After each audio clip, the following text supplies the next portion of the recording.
আপনি জানেন যে সে পশ্চিমবঙ্গে সম্প্রতি ক্ষমতার পালাবদল হয়েছে, সেখানে বিজেপি হিন্দুত্ববাদী যে যে ধর্মভিত্তিক রাজনীতি তারা করছে, তারা ক্ষমতায় আছে। ক্ষমতা আসার পরে একাধিক বিষয়ে, বিশেষ করে কোরবানির ব্যাপারে, ব্যবসা প্রতিষ্ঠানের ব্যাপারে নানানভাবে তারা বিভিন্ন জায়গায় আমরা দেখছি, খবর পাচ্ছি যে মুসলমানদের উপরে তারা বিভিন্ন জায়গায় নির্যাতন, হামলা এগুলো হচ্ছে।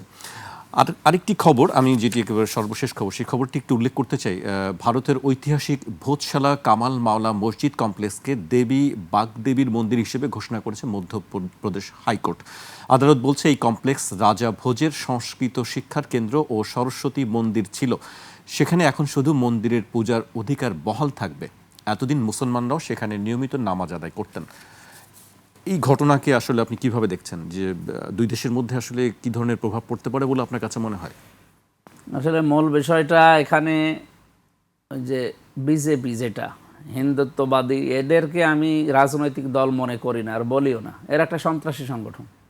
তাছাড়া ওনারা এতদিন যা করেছে এগুলো মানুষের কাজের ভেতরেও পড়ে না। আজকে হিন্দুদের কয়েকটা সাক্ষাৎকার আমি কলকাতায় দেখলাম। হিন্দুরা যারা গরু লালন পালন করে, যারা বিক্রি করে, ওর ওপরে যারা নির্ভরশীল, তারা পর্যন্ত এখন মোদির ওপরে খেপা। এমনকি ক্ষোভ, রাগ তারা ঝাড়ছে, বলছে যে আমরা কি করে খাবো, আমরা তো এগুলো দিয়ে আমাদের জীবিকা নির্বাহ করি, তাহলে আমাদের চাকরির দিক মোদি। তো এই গোমাতার এই সমস্ত একটা ভুয়া ধোয়া তুলে মুসলমানদের ওপরে এখন কোরবানি একটা ওয়াজিব বিষয়, কি দিয়ে করা লাগবে সেই পশুর নাম পর্যন্ত হাদিসে আছে।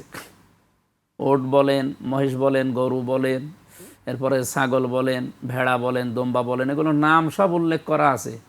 তা আপনি মাতা, আপনাদের মাথা কোথায় পেয়েছেন? এগুলো তো আপনাদের ধর্মেও নেই, সব মানানো। আমি তো হিন্দু ধর্মেরও অনেক কিছু লেখাপড়া করেছি, জানি তাদের ধর্ম সম্পর্কে। মাথা তারা বানিয়েছে। বিভিন্ন মানুষ প্রশ্ন করে, গরু যদি ওদের মা হয় তাদের বাবাকে। মানুষের কমন সেন্স যদি শুধু সেন্স থাকে, তাও তো এরকম একটা এই বানোয়াট ধর্ম পালন করা অন্তত কোনো সেন্সযুক্ত মানুষের দ্বারা সম্ভব না। মোদী সহ তাদের সরকার যেটা করছে, এটা সাম্প্রদায়িক দাঙ্গা তৈরি করার জন্য, এটার ফল কিন্তু ভালো হবে না। বিশ্বে এখনও 200 কোটির উপরে মুসলমান আছে। সুতরাং আপনারা যারা আরম্ভ করেছেন এই মুসলিমদের অত্যাচার, জুলুম, নির্যাতন দিয়ে, আর কোরআনের বাণী আমরা যেহেতু 100% বিশ্বাস করি, মসজিদ, মন্দির, ধর্মীয় উপাসনালয়, এগুলো থেকে আঘাত থেকে বিরত থাকা দরকার, ধ্বংস করা থেকে। কারণ এগুলোই আঘাত করলে সরাসরি, যেহেতু মসজিদ আল্লাহর ঘর বলা হয়, এখান থেকে সরাসরি, এর আগেও আমরা দেখেছি ইতিহাস থেকে, কোরআনের তাফসির থেকে, যে সূরা ফিলের ভেতরে যে ঘটনা আছে, আল্লাহর ঘর ধ্বংস করতে এসে আবাবিল, বিশেষ করে আবরাহাকে আল্লাহ নিজের হাতে ধ্বংস করে দিয়েছে গজব দিয়ে।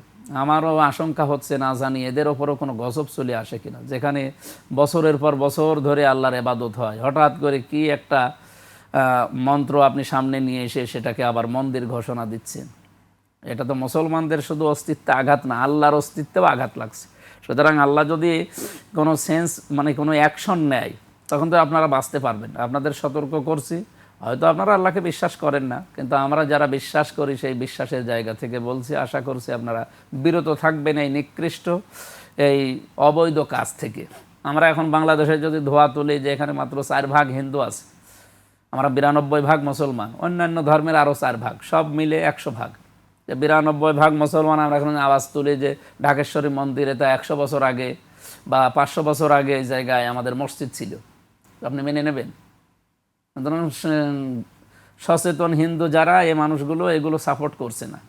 ওদের দেশেও দেখেন অনেক হিন্দু মুসলমান সবাই মিলে, এই শুভেন্দু অধিকারী নামে যে লোকটা, এরে দেখলেই সেই কুকুরকে যেভাবে মানুষ তাড়ায় সেভাবে তাড়া দিচ্ছে। আসলে এদের তো মানুষত্ব নষ্ট হয়ে গেছে। আশা করছি তাদের সেন্স যেহেতু আছে, তাদের কমন সেন্স এটা আবার ফিরে আসবে। এই সাম্প্রদায়িক দাঙ্গা এগুলো তারা বন্ধ করবে। ভারত আমাদের প্রতিবেশী রাষ্ট্র, আমরা প্রতিবেশীর আচরণ তাদের কাছে চাই, এবং মুসলিম নিধন, মুসলিমের উপরে যে অত্যাচার, জুলুম, নির্যাতন চলছে, এটা যেন খুব তাড়াতাড়ি বন্ধ হয়। নয়তো এর জন্য যে পরিস্থিতি তৈরি হবে, এর দায় দায়িত্ব মোদিকে নেওয়া লাগবে।